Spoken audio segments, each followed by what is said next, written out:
una única pregunta, pero por favor, muy breve, con una respuesta a quien corresponda muy breve también, porque es que nos hemos comido 20 minutos del café.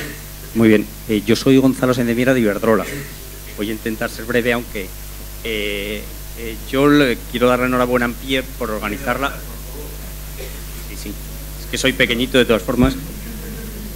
Bueno, yo quiero dar la enhorabuena a Ampere por organizar la jornada y me pongo a disposición de Ampere para, si en el futuro quieren tener en cuenta a los productores, grandes productores como nosotros, pues estaríamos encantados de participar.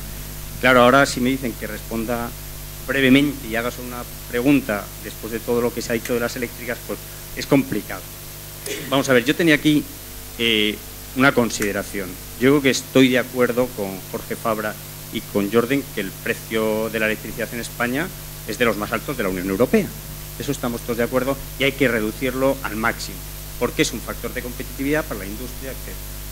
Ahora bien, lo que hay que ver es cómo se forma ese precio y cuáles son los elementos de ese precio, porque Jordi decía, no, tenemos el sistema eléctrico, después de presentar los mix de generación convencional de las eléctricas, de repente salía como los precios en la Unión Europea se mantienen constantes y el precio de España pues se va incrementando. Claro, es el precio final.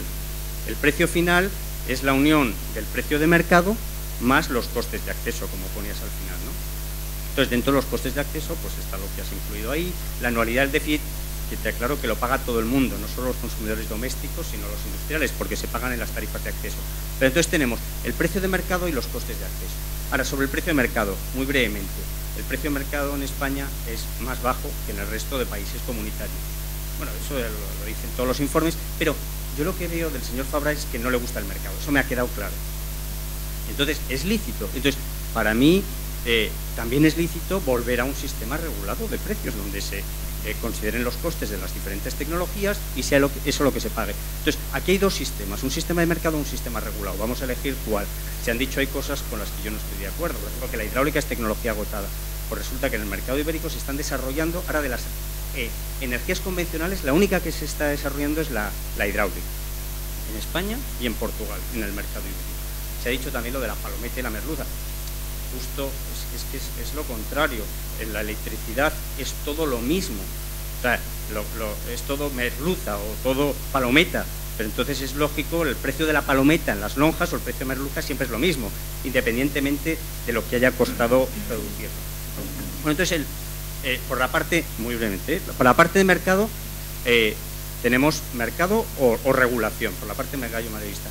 Lo que me ha sorprendido un poco, yo creo que es un poco falta de ecuanimidad, es no decir nada de los costes o de la tarifa de acceso. ¿Qué ha pasado?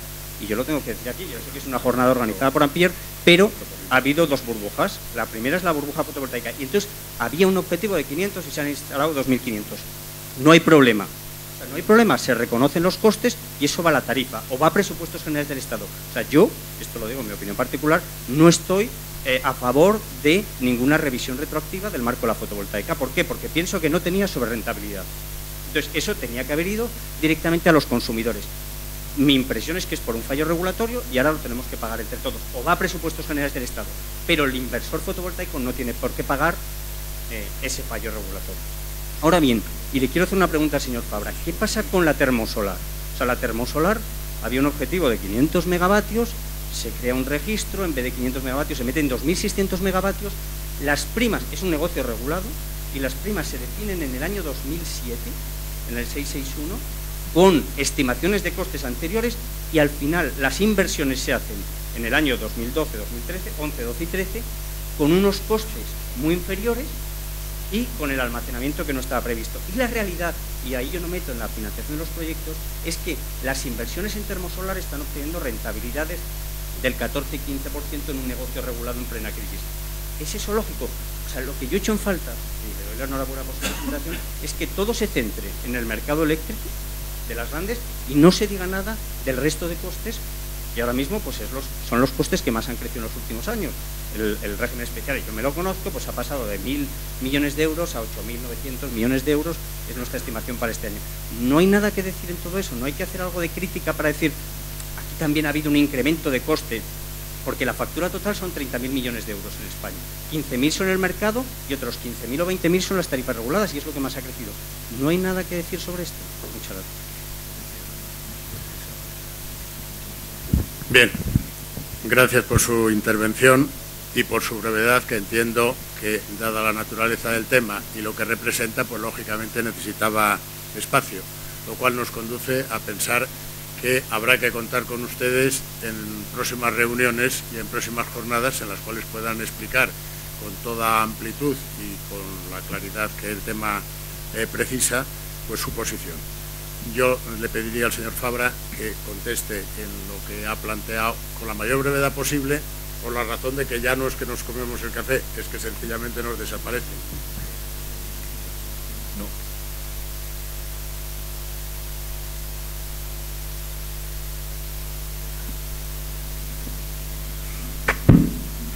Tengo la mala suerte de que siempre nos encontramos y tenemos que discutir. Bueno, mala suerte, buena suerte, porque las discusiones son siempre bienvenidas.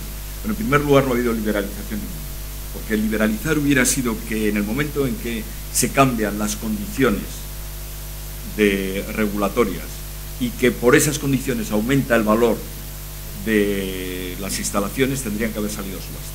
Eso hubiera sido la auténtica liberalización.